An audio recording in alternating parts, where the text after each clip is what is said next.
Lush green beans, picked fresh from the garden, make a great snack for little Arlo. He spends a lot of time here while his mother works in the garden at Watercliff Permaculture Farm.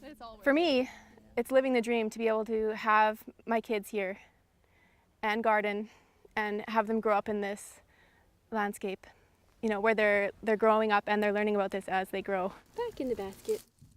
When they grow up, this will be pretty relevant stuff. Right now I think we have a bit of a buffer window where there is food coming from the outside world, but I envision that may not always be the case, and so I think this is actually super important for them.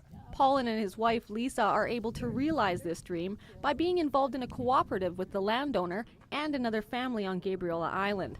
They all have the same values when it comes to farming that revolve around permaculture. Permaculture is a design tool, essentially, to create living systems that are sustainable and regenerative. You know, they add fertility as years go on. They add organic matter and things get progressively better. Instead of just taking, you know, we're always giving back in various forms with plants we choose, with how we prepare our beds, how we leave our beds alone, you know, without tilling as much. Stephen explains there's various ways to practice permaculture. One method they use is called hugelkultur. In this technique, we are taking woody, rotten, deciduous wood and using that as our underbase, and it sort of builds this raised bed.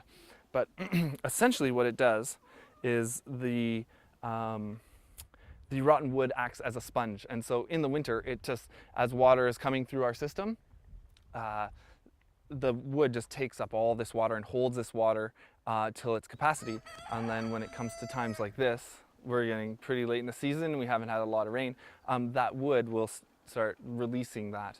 There's been many permaculture methods put into practice since the cooperative first began in 2012.